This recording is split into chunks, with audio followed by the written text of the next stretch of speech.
शक्ति पढ़ रहे थे और राष्ट्र शक्ति के तत्वों का अध्ययन हम इसके पहले के अंक में किया।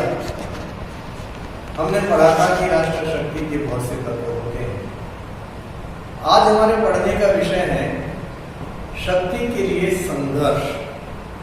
शक्ति को बनाए रखना, शक्ति का विस्तार करना और शक्ति का प्रदर्शन करना। तो शक्ति के लिए संघर्ष अंतरराष्ट्रीय राजनीति का एक महत्वपूर्ण निर्धारक तत्व माना जाता है।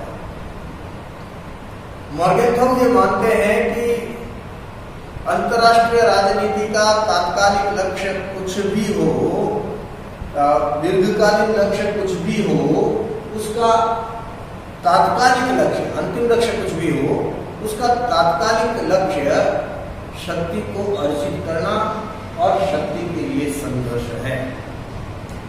अब ये शक्ति के लिए जो संघर्ष है वो क्यों होता है? तो इसका एक दार्शनिक आधार है और दार्शनिक आधार ये है कि प्रत्येक राज्य अपने राष्ट्रीय हितों को महत्व देता है। प्रत्येक राज्य के राष्ट्रीय हितों में उसकी भौगोलिक सीमाओं की सुरक्षा, उसका विस्तार, उसके सांस्कृतिक विरासत की रक्षा, ये सब कुछ उसमें शामिल होते हैं। यानी आर्थिक, सांस्कृतिक, भौगोलिक हित जो उस राज्य के हैं उनकी वो रक्षा करें, उनका वो संवर्धन करें, ये उसका लक्ष्य होता है राज्य का।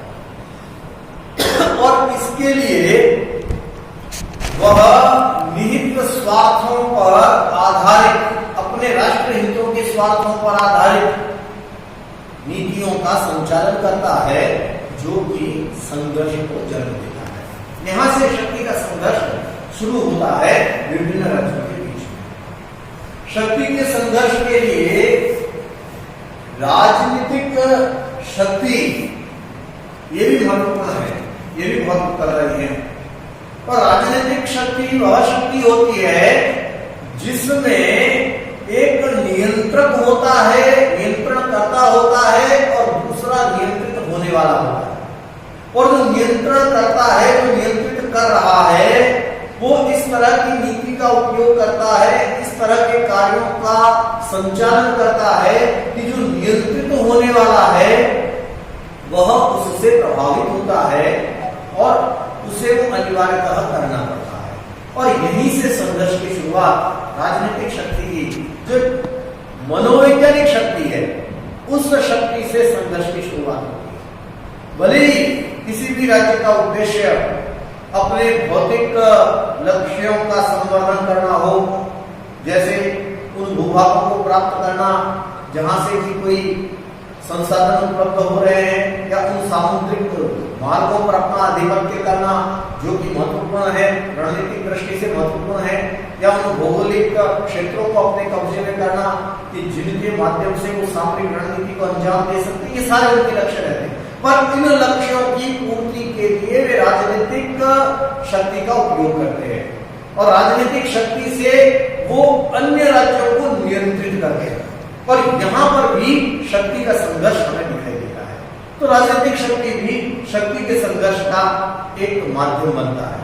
फिर विदेश नीति जो होती है वह भी राष्ट्रीय हितों पर आधारित होती है और यह विदेश नीति भी शक्ति संघर्षों का जनक बनती है, शक्ति संघर्षों को जन्म देने के लिए महत्वपूर्ण रूप से उत्तरदायी होती है।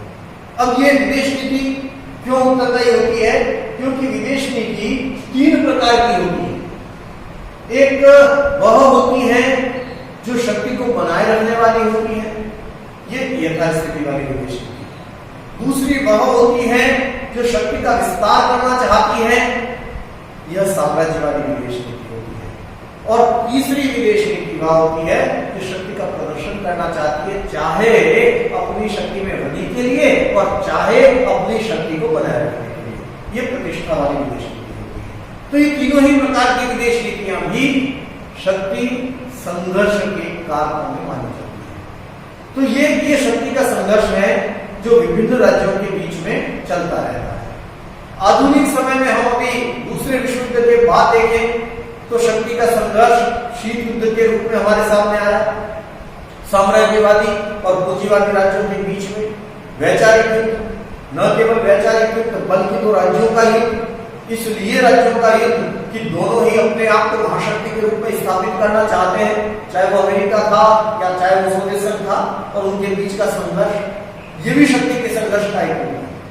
फिर सोवियत संघ और चीन के बीच का संघर्ष, दोनों ही एक विचारधारा पर आधारित, दोनों साम्यवादी, पर फिर भी उनके बीच में संघर्ष। इसलिए संघर्ष कि साम्यवाद का क्रोधापन माना जाए, इसको लेकर के उनके बीच के संघर्ष, ये भी शक्ति के संघर्ष का एक रूप माना जाता है। विभिन्न राज्यों के बीच में, चाहे वो भारत पाकिस्तान हो, भारत चीन हो, ये जो संघर्ष चलते हैं, चाहे सीमा विवाद को लेकर के चलते हो या अन्य किसी मामलों को लेकर के, तो ये भी शक्ति के संघर्ष के रूप में जाने जाते हैं। अब शक्ति संघर्ष के बीच में शक्ति के प्रदर्शन भी होते रहते हैं, और शक्ति के प्रदर्शन के बहुत से साधन हैं। एक तो विभिन्न राज्यों के द्वारा अपने सेनाओं की जो परेड कराई जाती है, अपने सेनाओं का जो मार्च पास्ट होता है और उसमें विदेशी मेहमानों को आमंत्रित किया जाता है, वो अपनी शक्ति का एक प्रदर्शन है। विभिन्न राष्ट्रीय समारोह पर जो अपने हथियारों की प्रदर्शनी होती है, झांकियां निकाली जाती है, वो भी शक्ति का एक प्रदर्शन का तरीका है। विभिन्न प्रक्षेपास्त्रों के प्रेक्षण और विभिन्न युद्ध जो बम होते हैं, उन बमों के परीक्षण, ये भी शक्ति प्रदर्शन के तरीके के अंतर्गत आता है। इसके माध्यम से अन्य राज्यों को, अन्य देशों को ये बताया जाता है कि हमारे पास शक्ति है, क्योंकि शक्ति बल प्रयोग का सीधा बल प्रयोग करना ही शक्ति नहीं है, बल्कि बल प्रयोग की क्षमता है, और उस क्षमता का प्रदर्शन जब होता है तो शक्ति के प्रदर्शन का एक तरीका होता है। युद्धाभ्यास, जो विभिन्न युद्धाभ्यास होते हैं, और उन युद्धाभ्यासों की कवरेज, युद्धाभ्यास में अन्य देशों की सेनाओं के साथ मिलकर के जो युद्धाभ्यास किए जाते हैं, वो भी शक्ति प्रदर्शन का एक तरीका है। शक्ति प्रदर्शन के तरीकों में समाचार के माध्यम से, मीडिया के माध्यम से, सोशल मीडिया के माध्यम से, ये जो अपनी सेनाओं की ताकत का प्रदर्शन होता है, अपनी सैनिक तैयारियों का प्रदर्शन होता है, वो भी शक्ति प्रदर्शन का एक तरीका होता है। तो ये बहुत से साधन हैं जिनके माध्यम से शक्ति का प्रदर्शन किया जाता है। हम शक्ति संघर्ष की बात को करें तो देखिएगा, मॉर्गेनहॉउ कहते हैं अंतरराष्ट्रीय राजनीति प्रत्येक राजनीति की भांति शक्ति संघर्ष है। अंतरराष्ट्रीय राजनीति का अंतिम लक्ष्य चाहे कुछ भी हो, शक्ति सदैव तात्कालिक लक्ष्य रहती है। शक्ति संघर्ष का दार्शनिक आधार, प्रत्येक देश के राजनेता सदैव अपने राष्ट्र के हितों की सिद्धि के लिए प्रयत्नशील रहते हैं। दूसरा, प्रत्येक राष्ट्र का हित उसके भौगोलिक, आर्थिक, राजनीतिक और सांस्कृतिक प्रभाव के विस्तार में ही नहीं है। और तीसरा, प्रत्येक राष्ट्र अपनी शक्ति और अपने प्रभाव का उपयोग अपने निहित स्वार्थों की रक्षा के लिए या अपने निहित हितों की रक्षा के लिए करता है।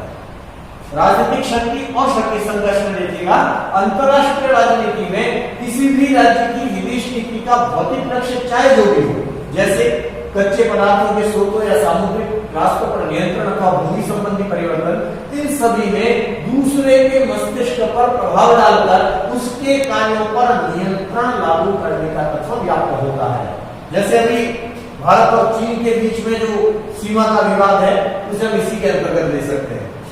राष्ट्रहित मॉर्गेनहॉउ कहते हैं दो प्रकार के होते हैं, एक दीर्घकालीन हित होते हैं और दूसरे अल्पकालीन हित होते हैं। दीर्घकालीन हित वो होते हैं जैसे जिनके ऊपर कोई समझौता नहीं होता और उनको तो किसी भी हालत में उनकी पूर्ति उस राष्ट्र को करनी होगी, जैसे स्वाधीनता, राज्य की स्वाधीनता है, क्षेत्रीय अखंडता है, तो ये एक स्वतंत्रता है, ये दीर्घकालीन हित है। और कोई भी राज्य ये नहीं मानेगा, ये नहीं चाहेगा कि उसके दीर्घकालीन हितों पर किसी भी प्रकार का कुठाराघात हो, और इसके लिए चाहे उसे युद्ध करना पड़े वो युद्ध भी करेगा। अल्पकालीन हित होते हैं जो गौण होते हैं, इनके लिए वो युद्धों को न्योता नहीं देते, जैसे अपने नागरिकों के कल्याण है, प्रतिष्ठा की रक्षा है या व्यापार का संरक्षण है, इसकी पूर्ति के लिए वो संघर्ष भले करते हैं, पर इसके लिए युद्ध जैसी सीमा तक नहीं जाते। विदेश नीतियां 3 प्रकार की मैंने आपको बताया। राजनीति के 3 रूप हैं। अंतर्राष्ट्रीय राजनीति के शक्ति को स्थायी रखने का प्रयत्न करना, शक्ति में वृद्धि करना और उसका प्रदर्शन करना। जो स्थायी रखने का प्रयत्न करने वाली विदेश नीति वो यथास्थिति वाली है, जो उसमें वृद्धि करने वाली है वो साम्राज्यवादी है, और उसके प्रदर्शन, शक्ति के प्रदर्शन वाली जो विदेश नीति है वो प्रतिष्ठा वाली विदेश नीति के नाम से जानी जाती है। तो ये शक्ति संघर्ष के अंतर्गत हमने ये देखा कि किस तरह से शक्ति के संघर्ष के अलग अलग रूप हमें दिखाई देते हैं, और इनमें शक्ति के प्रदर्शन के कौन कौन से तरीके हो सकते हैं वो भी हमने देखा। ये जो प्रतिष्ठा वाली प्रतिष्ठा उसके प्रदर्शन वाली जो शक्ति के प्रदर्शन वाली विदेश नीति है, जिसको प्रतिष्ठा की विदेश नीति कहते हैं, इसके 2 साधन होते हैं। एक तो कूटनीति होती है और दूसरा सैनिक शक्ति का प्रदर्शन होता है। कूटनीति यानी किसी भी राज्य के जो प्रतिनिधि होते हैं, उन प्रतिनिधियों को अन्य राज्य के द्वारा जो सम्मान दिया जाता है, जो प्रतिष्ठा उनकी होती है, वो प्रतिष्ठा उस राज्य की होती है, उस व्यक्ति की नहीं होती। या किसी राज्य के द्वारा अन्य राज्य के व्यक्तियों को जो प्रतिष्ठा दी जाती है वो भी उस राज्य की होती है, तो उसके माध्यम से भी शक्ति का प्रदर्शन होता है। और दूसरा सैनिक शक्ति के द्वारा भी, यानी जैसा मैंने पहले बताया, परेडों के माध्यम से, उन परेडों में विदेशी मेहमानों को आमंत्रित करके, या किसी प्रकार के परमाणु परीक्षण या बमों का परीक्षण कर रहे हैं, उसमें आप दूसरे राज्यों के मेहमानों को आमंत्रित कर रहे हैं, तो ये भी एक शक्ति प्रदर्शन का तरीका होता है। तो आज हमने जाना शक्ति के लिए संघर्ष, शक्ति बनाए रखना, शक्ति का विस्तार करना और शक्ति का प्रदर्शन करना।